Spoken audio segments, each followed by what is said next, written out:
thought that coming to the UK and getting into orthopedic training was going to take you 3 to 4 years, then think again. We've got Jose Austin here with us, who's managed to do that in 6 months. And we're going to be talking you through everything around national training in the UK today. So, Jose, what are we going to cover today? Sure. Firstly, thank you. Thanks for flattering me again with that 6 months. Well, the 6 months was the timeline, but I think to be realistic, the whole time frame and the work towards it just takes a lot longer. Going back to your question, what we are in the previous episode, I think we discussed more in terms of the IMG perspective towards a UK training pathway, and I think in this episode we will go more into the specifics of that immediate journey towards securing the national training number. And we'll touch upon, I think, a few things about my life as a UK trainee, also a bit about work-life balance and the intricacies of NHS as a healthcare system. So fantastic. Let's get into it. But before that, shall we take a moment to introduce ourselves? Absolutely. And I think this time I'll let you lead, because I feel like there's so much more that you can tell us about what you do. That's very kind of you, Joe. So I guess I'm Shub. So I'm an emergency medicine registrar here in the UK. I studied in Manipal in India and then came here about 6 years ago in 2019. I've now expanded beyond just the bedside role. I help clinicians make medicine their side hustle. So I work as an executive coach, helping them create a strategy to make medicine a side hustle so they can do other things like leadership, quality improvement, or actual real hustle or a business that they want to start. So that's kind of what now fills most of my week, and I still practice clinically about 6 to 8 shifts a month. And that's how we've kind of gotten together in building this podcast, right? Yeah, I mean, I've been closely following your work, and I think you've been helping quite a few people into, I think, how you like to term it, finding your side hustle in medicine. And I think in the previous episode, I had spoken enough about myself. So all I'm going to state again is my name is Jose Austin, and this is the second episode of Bones and Beyond. And we'll get kick-started with this. Yeah. All right, yeah. So what's the first thing you'd like to dive into, Jose? I think the theme for this particular episode was about getting into national training, or that immediate journey. And I think if I were to look at it, I probably would, divide it into 3 stages. The first one being the immediate period before coming to UK. Okay. So, like I mentioned in the previous episode, I came to UK to start my first job in June, July of 2022. Right. And I sort of secured that job in right after I finished my MRCS in late 2021. So now that I knew that I was moving to UK, and I, talking to people, found out about the national training pathway. Mm-hmm. So one of the first things that someone told me to look at was the self-assessment score. And that gave me a goal-directed approach in terms of how I was going to plan things further. And we'll come to the self-assessment in detail in a bit. When I looked at it, so one of the first things I noticed on that I had no audits. It's something I didn't know, and it wasn't something we frequently did in India. Yeah. So that was the first thing I chased after. And I realized once I understood what an audit is, what's the structure, what is the objective, then I was able to actually do 5 audits during my latter half of the tenure in JIPMA. And I'm thanks to a lot of the junior residents there who helped me out with this initiative. And later on, I've actually made a video in terms of how you can do an audit in India itself, and that will be there on the channel. And it was important not just to do the audit, evidence it properly, make a proper audit report presentation, which was then even accepted for the interviews. There was no problem whatsoever. So that's something one can start off wherever they are working. The second thing I looked at was I needed to, whatever work I'd done over the years, that must be evidenced properly. Mm-hmm. And that's sometimes I feel we don't, unless someone has shown it to you how it is done, we often tend to ignore that bit.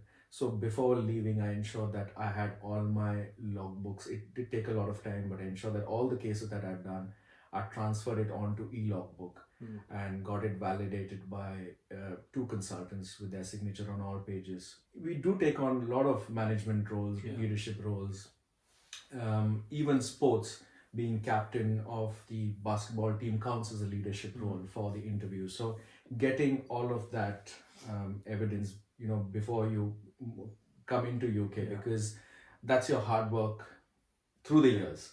And that once you're in UK, it becomes difficult to then go back and try and collect this retrospectively. I like what you're saying, because I had a similar experience with emergency medicine as well. Both the challenge and the opportunity is that you have hoops to jump through, but everything is so well defined.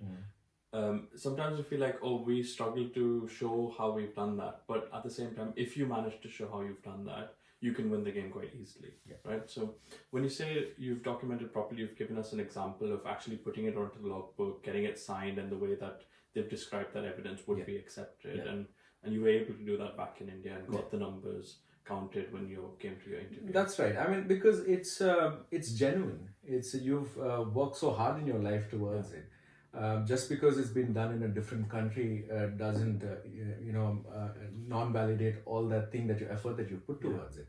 So I think that's important, and I think in the next episode or one of the future episodes, I'll take the audience through the specifics of how this evidence needs to be collected and collated to reflect on the portfolio.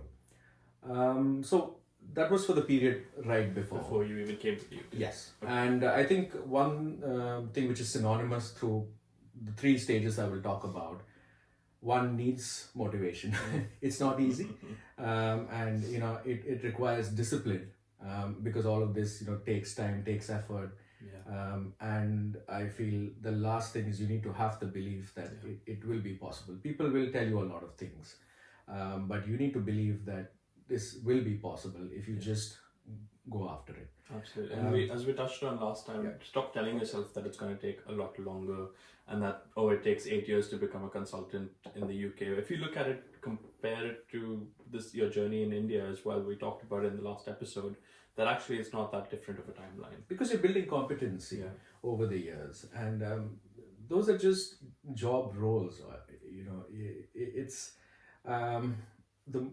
the more you grow into a job, and as the years go by, you'll understand the difference between gaining knowledge and having attained wisdom. I'm not trying to sound philosophical here, but then people who are now in UK and some of my seniors that look up to, I think they would ascribe to that same philosophy. But anyway, going back to then, I came to UK in July of 22. I started working as a senior house officer at the Portsmouth NHS Trust, which is southwards of London. So when I was working in Japan, I was working as a senior resident, and many of my colleagues from orthopedics often get in touch saying, now it can at times feel like you've taken a step down when you've transitioned into a new system. But to be honest, now when I'm working as a specialist registrar, I think that 1 year at Portsmouth as a senior house officer laid the foundation for me to be an effective registrar and in the future as a consultant. And it was a bit of a frustrating phase, because maybe the type of work that I was used to was slightly different for a brief period of time, and I was having to might have felt like a step down at times. But in hindsight, I think I learned a lot of that experience, and I have a lot to actually give credit to the people there for helping me with mentoring me towards getting the training number. And that all happened because I did that particular job. How was it perceived in your interview? Because sometimes people might feel like, there's a gap in the interview, or there's a dip in the interview in your CV. How was that received? So on my first day at the job, one of the consultants told me, it's his quote, shine as an SHO. And then that your hard work does, get taken note of. And then when I did that, in a few months' time, they decided to step me onto a reg rota. And then just before going to the interview, one of the consultants told me, make sure you tell during the interview that you stepped up as a registrar. So it's a stepwise fashion. And because, in daily, whenever we work in the NHS, any day, a consultant might be asked to step down to a registrar. The registrar might be asked to step down to an SHO. And you, on a daily basis, can actually do your job more effectively when your foundation is strong. So that's where that sort of the clinical responsibilities of that job help. But during that period, I knew what all I needed to gain for, in my portfolio. Okay. So again, it was going, I still needed to do a lot more audits. But the department was supportive. They helped me through it. So again, ended up doing 5 audits there, because now I've understood how to do the audit. So it doesn't take that much time. And it's also about collaboration. You get it. There are so many other people doing it. And, it's about getting the numbers by helping each other out in terms of doing some part of the work rather than having to do everything together. A colleague of mine helped me do a quality improvement project. So all these things were happening for me. Talk to us about research as well, because that's a huge chunk, research and presentations. Okay. And my perception is that it's almost easier to do international and national level presentations in India than it is to do in the UK. Well, actually, that's not true. Okay. There are a lot of conferences happening within the UK which are centered towards young trainees for them to be able to go and present. So the same audits that I did, actually I presented at sort of conference within the UK in November of 2022, and it was treated as a national level presentation. The research I didn't focus much during my time in the UK because a lot of it I had done in the previous years. And from an application perspective, they look at the PubMed index papers. Unfortunately, research is something I've been involved from the year 2010. Okay. So you got a big St. John's had St. John's had laid a very strong foundation with regard to research for me. So that was for a very long time. I'd accumulated a lot of evidence and presentations. Fortunately for me, was not much because consistently over the years, I was having presentations. It was about evidencing it properly, right? To ensure that got counted. And if somebody is looking for where to present, like, do any conferences come to mind? So for me, I'm thinking ASSET is a common one that's really tailored to trainees. So the one that I presented was actually aimed at international medical graduates. Okay. It was a conference in Bournemouth, which is called Wessex IMG's conference. And we had IMGs from all across the country who were coming to present there. Yeah. Other things, British Indian Orthopaedic Society has a conference within the UK, which is again a national level. BOTA is again a national level presentation, which is very trainee centric. Within India, if you've presented in an IOA con or even an Oasis con and evidenced that properly, those are all national presentations. Right. Yeah. And I think leading up to the interviews, audits was important, and the other bit that I was able to do there was organize the lunchtime teaching. You have to take initiative for these things, and it is not that difficult. What you have, the lunchtime teaching involved setting up the roster, ensuring that the room was booked, and sending out the email so that everyone participated, giving them out certificates signed off by the consultant so they had incentive, and in the end, for doing all of these bits, the consultant then gives you a certificate which counts towards teaching and management. So working on these bits, and then it was just about putting in your application. Yeah. But this wasn't all that was happening in your life in those 6 months in the UK, was it? What else was going on? One of the most significant events in my life, I was engaged and I was due to get married in February of 2023. Wow. And during that period, coming into a new country, having to make new friends, loneliness does get to you. But so all of this was actually an effective distraction. And then marriage, fortunately for me here, I have to give credit to my wife because she pretty much did majority of the planning and execution of whatever was needed to be done. All that I was told is make sure you choose your tux and show up. and clothes, and make sure you show up for the wedding. Yeah, wow. so that was also happening. And that gave you the opportunity to really... Yeah, I mean, you need support for these things. And I got a lot of immense support from my family. I mean, mom, dad, and my sister as well during this period. They were very understanding. Yeah. but you need all of that, and majority of us have that. So we will sort of sticking purely to the academic aspects of things. So one more thing that happened during the period which sort of helped was I also explored the option of academic clinical fellowship pathway, and I'll talk about that in a bit. Okay.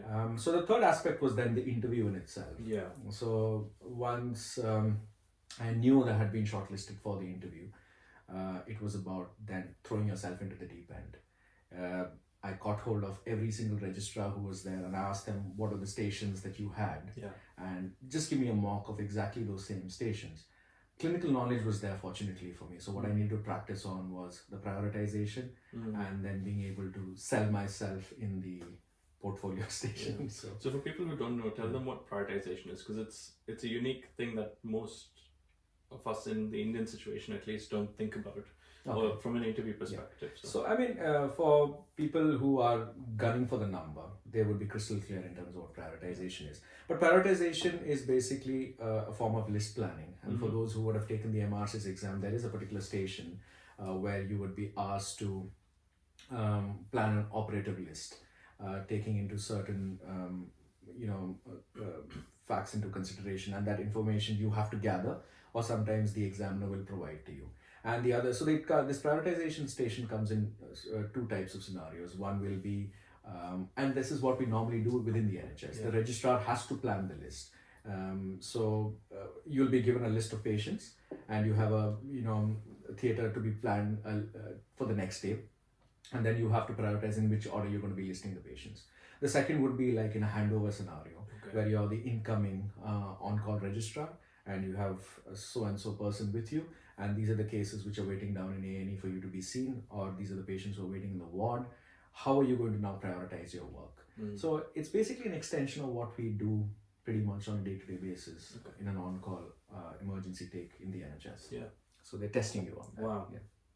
So they look at prioritization. You got some people to help you with mocks. You practice selling yourself, you said. How did that, what did you do to help you with that? That was a tough one, to be honest,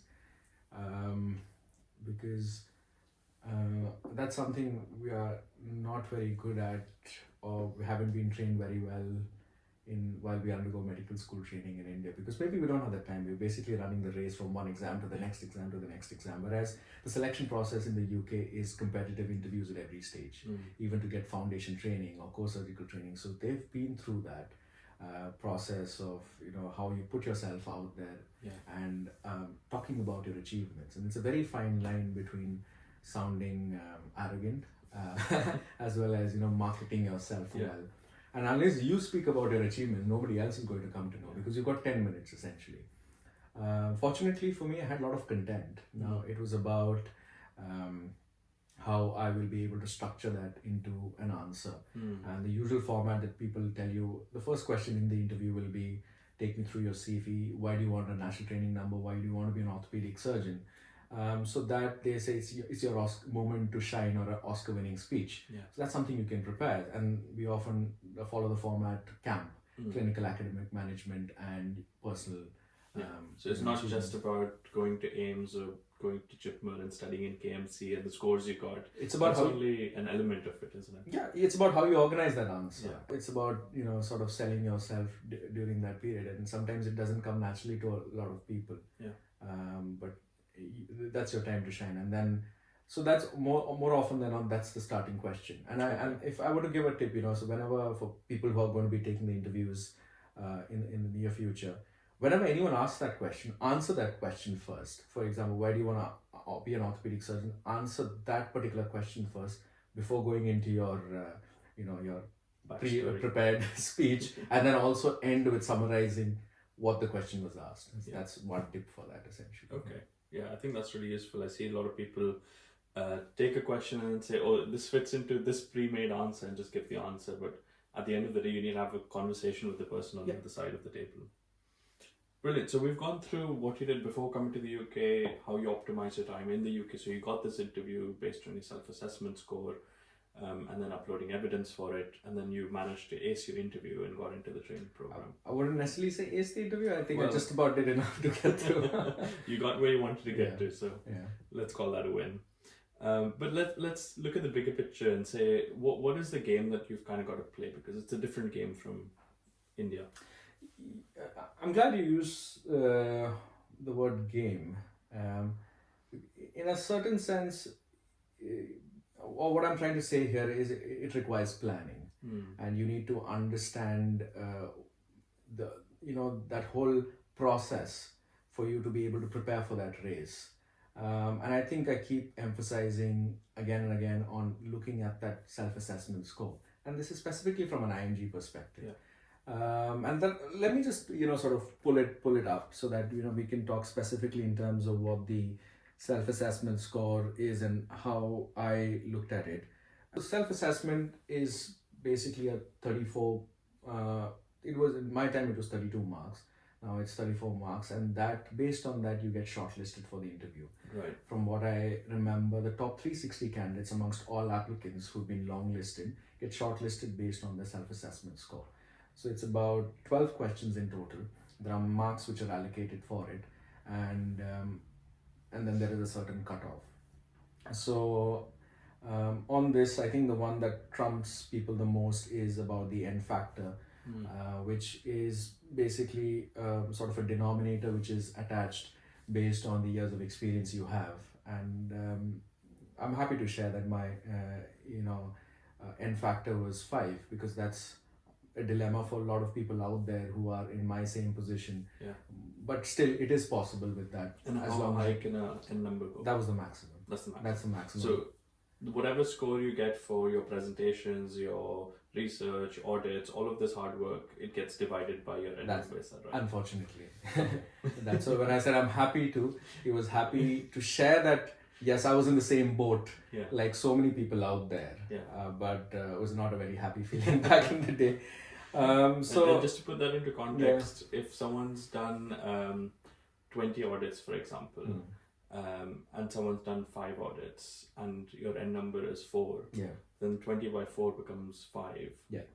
Or if your N number is 5. No. So when we talk about the self-assessment score, basically the question number 1 is about your years of experience in medicine, and that determines the N number. Okay. And the second question is about the time spent in orthopedics. So in our previous episode, we talked about not spending that much time in orthopedics per se, because ideally what they're looking for is about 10 to 42 months in orthopedics in itself. Okay. So you need to plan your job properly so that you do work in orthopedics for that much amount of time, but also work in allied specialties, because in that next question, having worked in allied specialties such as plastic surgery, neurosurgery, or even in the ITU gets you marks for your interview.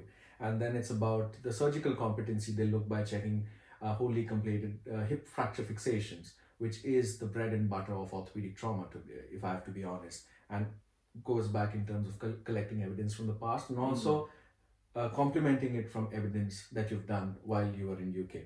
Then the N factor comes into play when it comes to first author publications, presentations, and audits. Okay. Because what the committee feels is it is a way of balancing people, especially the local core surgical trainees, and I think this is fair from their perspective as well, that if a person has spent only a certain amount of time, there is only so much that one can achieve. And if there are people who've been working in medicine for for a much longer period of time, then they over that period should have shown that they have continuously been achieving things, and this balances it out essentially. Okay. For some it may feel unfair, but there has been a lot of sort of research done by the design group in itself to come to this finally. But from my perspective at that time, it felt extremely frustrating. So when we talk about, going back to your question on audits and presentations, that mark is capped at 2. Okay. So when you say 20, I've done 20 audits, so 20 sort of divided by 5 would be, would actually be a score of 4. Right. But you won't get 4, you'll still only get 2. So the maximum that you need to do is 10. So that's why I did 5, back at JIPMA, and then managed to do 5 in Portsmouth. So that made it 10. So I was able to somehow So get 10 2 divided for by it. 5 was 2, 2, which is and the that's the max maximum you'll get for it. for the research, the maximum you'll get is 8 marks. But for that, for me, I needed 40 publications. And I don't think many people will, in their career, will end up getting 40 publications. So that felt a bit of too much. a long shot. Presentation again is capped at 2. Okay. So again, you need 10 10 national or international presentations. Okay. The other questions about about having higher degree. So masters, and we talked about the MCH in the previous episode. If you've done your masters in India, you get 1 mark on your interview. Okay. And then the other way is a PhD or an MD, which sometimes becomes difficult. A lot of us do some form of leadership and management role in terms of organizing a college fest. Yeah. Or having been part of the sports team, university team, evidence that properly, that counts towards leadership and management. And then it's about teaching. What they require is you should have taken at least 4 classes or teaching sessions in the previous 2 years. A bedside session, having a few medical students around you, counts for teaching. But what is important, a teaching session counts only once you've taken feedback. So that's very important. Always, if you deliver a teaching session, make sure that you take feedback on it, and that needs to be evidenced properly. Yeah, so that was about the self-assessment score. Okay. So that determines you making the cut for the interview. Yeah, so I think that's so useful because it's all laid out in front of you, and there is a way to play the game so that you can get things optimized and make your way forward. We were previously mentioning an academic fellow. Did we? Yeah. Sorry, I touched upon something called as academic clinical fellowship, and this was something which I wasn't aware of. One of my seniors from St. John's told me about this. So the academic clinical fellowship is actually a good alternative pathway towards securing a national training number for people who firstly must have interest in research. Okay. And have accumulated research over a long period of time, but there is no end factor attached to this. Actually, your years of experience spent in medicine works in your favor, because this is for this I would signpost the audience to go and check out the NIHR website. It talks about the academic clinic fellowship, and there are posts throughout the country, and with this also you get a national training number. Only thing is that your training period is divided into 75% clinical and 25% research work. So I applied to all possible ACFs which are there throughout UK, and I got shortlisted for 2 of them. One was the one in Exeter, and the other one was for the one in Leeds, and I was on waiting list 1 for that. So what that does is, if you've been offered a job for an ACF, then by default you get an interview, and on the interview you just have to benchmark, because in interview everyone gets a rank, but you have to have a certain appointable score. Right. So you just have to you don't even need to be ranking very high. You just need to attain a certain appointable score on the interview, and you can actually get an ACF, and that's another way of being able to get the national training. I didn't know how the N number played into ACF. It doesn't. There is no the N number doesn't. If you've got an ACF job, then by default you've got an interview. Wow. And then you just need to be deemed appointable. And are you appointable only to ACF posts in that? Yes. Okay. And these are the good universities. You've got one Cambridge, Leeds, Exeter, Oxford. So ACF. But yes, it's a research job. I mean, there is a lot of emphasis on research, but that improves your career prospects within UK, because now when we're looking or wanting to be appointed to a university hospital, they're looking at having a PhD or a higher degree in research. So from that perspective, it's quite especially good for people that are inclined to become more academic or take up a professor role in universities and have a large teaching element. I think it's really appealing, and I mean, it's fantastic research. Just getting the training pathway isn't enough. What's your long-term sustainability goal? So this option that all of you who aspire towards training in UK must look into, and hopefully in future episodes I might be able to get one of my close colleagues who is an ACF to talk about more on this pathway. I'm sure that will be really useful to our audience. So how did you end up choosing? So you got shortlisted for the ACF posts, and did you do a separate interview for the national training posts? Yes. So the ACF interviews usually happen much earlier. Or a month before, and that was actually my first structured interview, and the ACF interview is a lot more rigorous. Yeah. They have a very clear scoring criteria, which is there on the website. I'll be honest, my Exeter interview was an absolute disaster. But then I learned a lot, so which helped in, the Leeds interview. Okay. And then that started help with the prep for the, the national recruitment interview, which is so when we talk about the ST3 national recruitment, that's a different selection process in itself, distinct from the ACF. And once I had been shortlisted for the interview, I prepped towards the interview per se. When I took the interview, I had 3 stations, which is called portfolio, prioritization, and to do with clinical knowledge. Okay. Last year onwards, there's an extra station which has been added, which is for communication. Right. And the portfolio station has been renamed to commitment to specialty. So in my time, it was 150 marks. I will have to update my knowledge whether that's still 150 marks or whether it is 200. But it's, so it's about getting the interview. For someone who's out there with an N factor of 5, it's about organizing evidence properly, ensure that you get the interview. Because when you're in the interview, doesn't matter what, yes, your self-assessment score also counts, but now you look at a bigger piece of the pie. It's 150 marks for the interview, and there you need to go and shine, because you're running the race with everyone. Maybe with a small, with a slight time penalty because of your self-assessment score being slightly low. I'll be honest, mine was 16, which is quite below what the normal, average for a core surgical trainee in the UK might be. And people ask about the cutoff. So it's usually around the year when I took the interview was about 15 or so. So I had just about made the cut. Okay. But then it was about putting yourself out there, try and give it your all for the interview, and it worked. So wow, congratulations. So but give us a bit of rest. Okay, so there's the self-assessment score, which we're like striving to get all of the points on. Once you get there, then you've got the interview, and that's got various categories, and you want to get all the points on. Like you're just running this race, but like what's on the other side, is that worth it?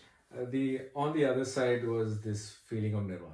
I mean, the day I got the number, it was I was quite emotional. Because maybe in a sense I have to be honest, I wasn't fully expecting it, because I felt it was like a mountain that I had to climb, and when it happened, then you don't know,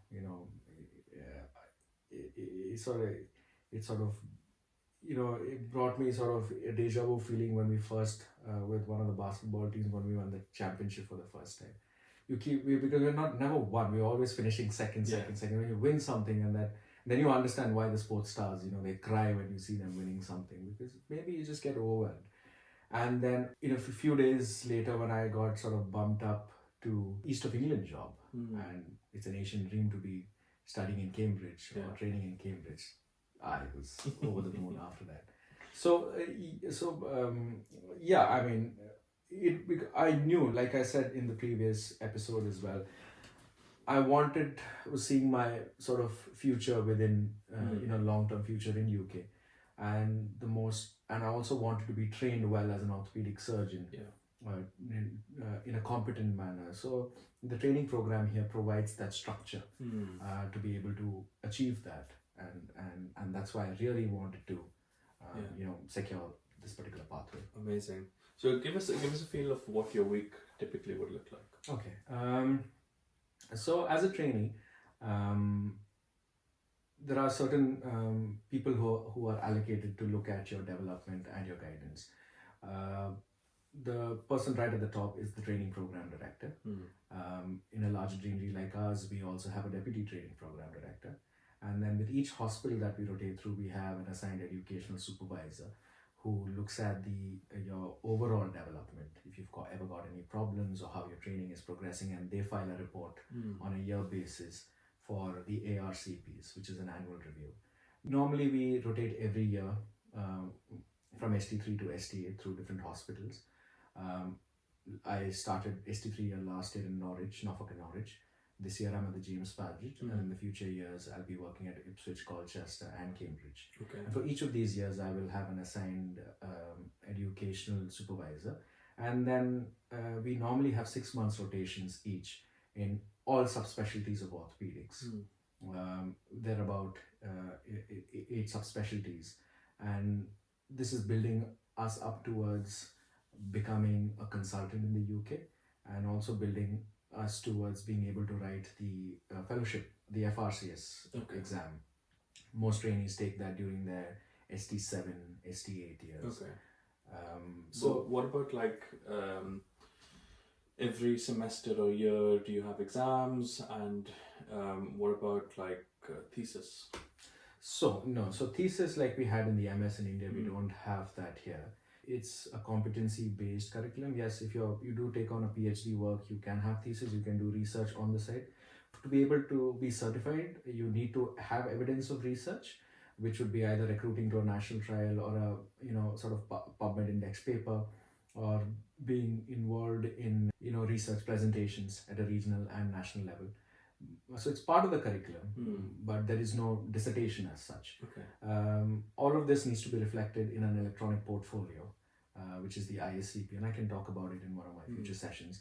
So how on a day-to-day basis, when you asked, so my job is built on an apprenticeship model. I'm assigned a clinical supervisor, and under his guidance, the focus is about more surgical learning how to operate. Yeah. There are many operations we already know in terms of how to fine-tune that, and then achieving competencies to be able to perform it independently.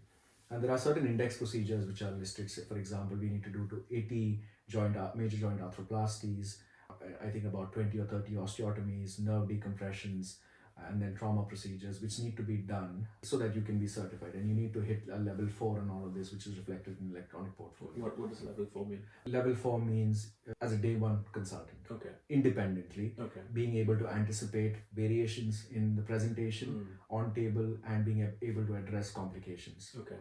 And also be able to take a trainee through all of that. Fine. While they're doing it, and if they make complications, how you're going to correct it. So basically that's the topmost level that you can hit. Yeah.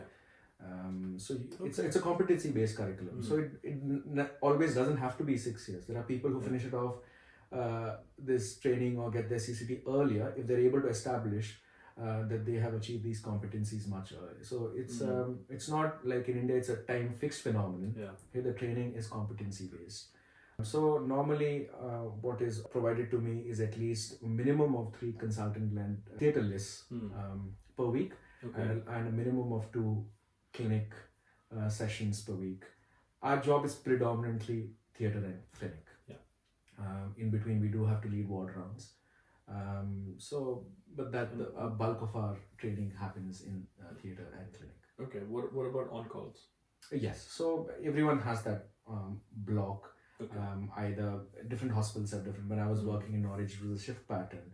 So we would do a set of night calls, day calls, and weekend on calls, which were 12 hours each. But that's where it stops. It's not like you finish your 12-hour shift, you go home, get your rest, come back and do your on call again, and then you get days off in lieu. Just for example, in a week, if I'm doing Monday to Thursday on call, it's 12 hours on each of the days.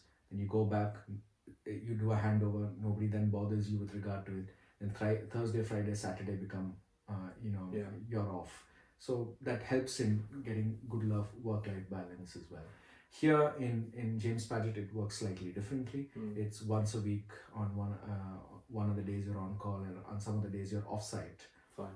For your on call, but that depends from hospital to hospital. Okay, fine. So it sounds like a good week. You have some time to do all of these other management, teaching, and portfolio things.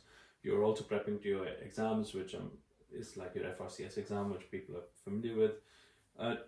There's a term called CCT. What does that mean? So it's called Certification of Completion of Training. Okay. That's what it stands for. Every trainee, after having secured the national training number, is aspiring to meet all the competencies which are mandated towards being certified that they have completed their training. Then they get listed on the GMC Specialist Register to then start practice as a consultant in the UK. Fine. The other way to be able to come on the Specialist Register is the alternate pathway, which is CESR, or Certification of Eligibility for Specialist Registration. Right. The advantage I have as a trainee is the pathway is very structured. The goalposts have been marked. the track has been marked. I have to meet my checkpoints, and it's been laid out. In the CSER, all of these you have to do on your own. Okay. Collecting the evidence, making the pathway for yourself. There is a lot of support which is there, Okay.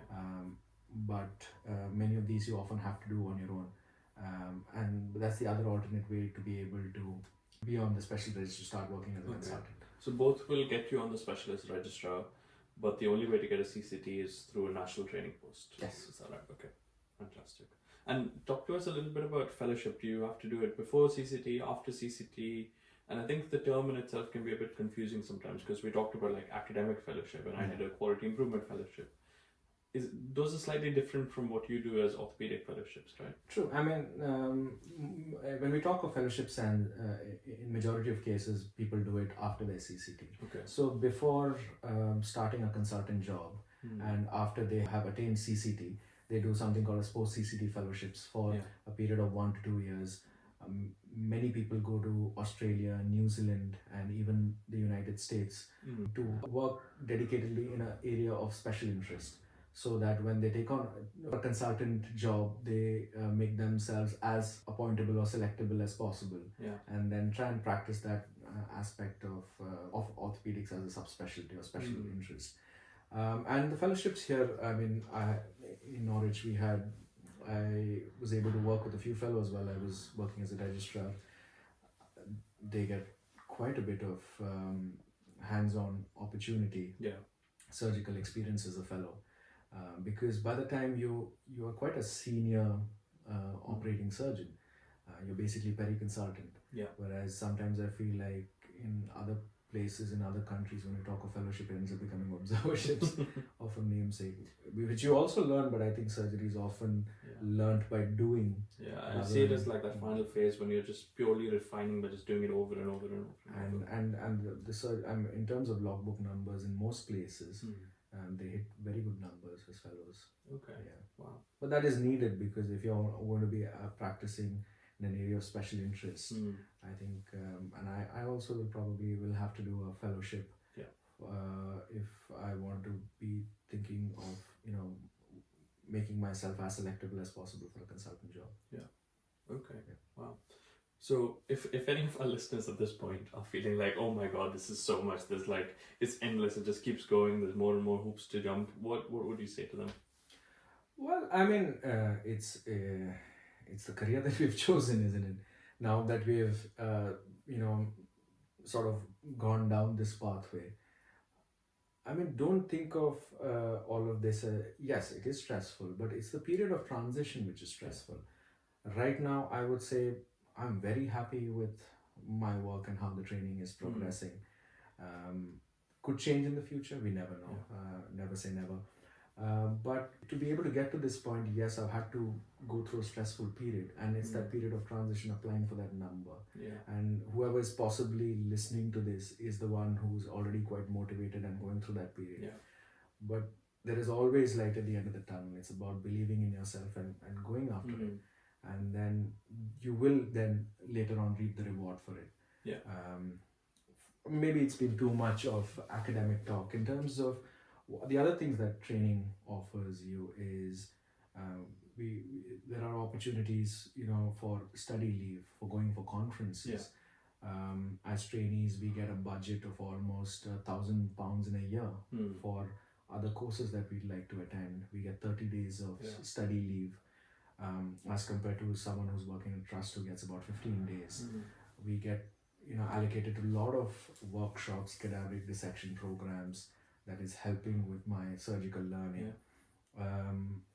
Then yes, one thing is about, I get to talk more freely about if I'm stressed about with my education supervisor, who then create more pathways where I might be able to feel a lot more supported. The UK training gives you an opportunity for something called as less than full-time training, where if you feel your personal circumstances may not allow you to work full-time, you can go even up to 50%, and that's especially useful for when you're a parent. You've got kids at home, young kids at home, and this is the misconception. It is not like a postgraduate training. It's like a job. Think of it as a job that you do on a daily basis with a training component attached to it. And whether you're doing that job over a 6-year period or a 10-year or 12-year period, it's still a job. And there is always someone looking out for you. So, that was a huge perspective shift for me as well. Like if you're doing this to be like, oh, there's going to be light at the end of the tunnel, I just need to get to the end, then that's probably going to be a hard life for you. I think the whole thing is the tunnel, and it's about which tunnel you choose. And this is a really nice tunnel to be in, and like people love it so much they extend their training duration. I know people who've been doing this for 13, 15 years because this is such a nice environment to be in. And I think that tunnel is the one to be enjoying because, you know, when you become a consultant, that's another tunnel that just feeds into this one. Sure. So a lot of lady orthopods get in touch wanting to know more about, life as an orthopedic trainee in UK. And, you know, unlike where it's heavily male dominated in some of the other parts of the world, in UK there's a lot of diversity, a lot of lady consultants, and both of our wives are orthopods. Your wife was a colleague of mine, and that's what brought you to this part of the country. And even for you, wasn't it? For you, you moved from a different part altogether, but you were in a training post, and that has allowed you to, you know, sort of be here supporting her and still continuing to do your clinical work. Absolutely, isn't it? So that's So those are the good things, and unless we talk more about it, you know, that should give people who are wanting to plan for this a bit more hope that yes, all your hard work will count towards something which is good to look forward to.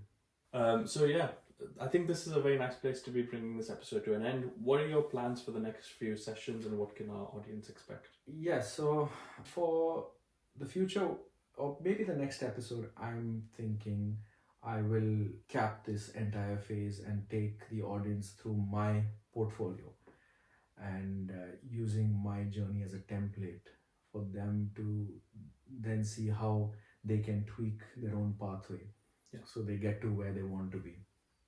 Because for me, I've lived this experience now. So I'm hoping that in one way or another, if it is beneficial to someone, it would just make me happy. And based on how this whole series, if it's of benefit to the people out there, and I'm thinking of expanding it further and getting some of my friends who are doing various facets of not only in orthopedic training but even for other subspecialties to come and I'll talk to them and see what are their perspectives in all of this, so that people out there will have that much more information to sort of seek their journey and path towards their long-term goals. Brilliant. So drop us a message or a comment below and say, or like write in, might be some contact details, but write in and tell us what do you want to listen about more. Sure. I mean, it's like I said, you know, we would love to hear the feedback. Drop it off on in the comments section, or you can write to me at austinuk22@gmail.com, and that would be there on the channel, or you can find me on Instagram, and I'll leave my link there. If you don't feel comfortable leaving a public comment, please feel free to get in touch personally and exploit my experience for your own benefit. Yeah, brilliant. And if you want to get in touch with me, I'm on coachwithshub.com. And we look forward to hearing what you want to see more of. All right, then. See you. Bye-bye. Thanks.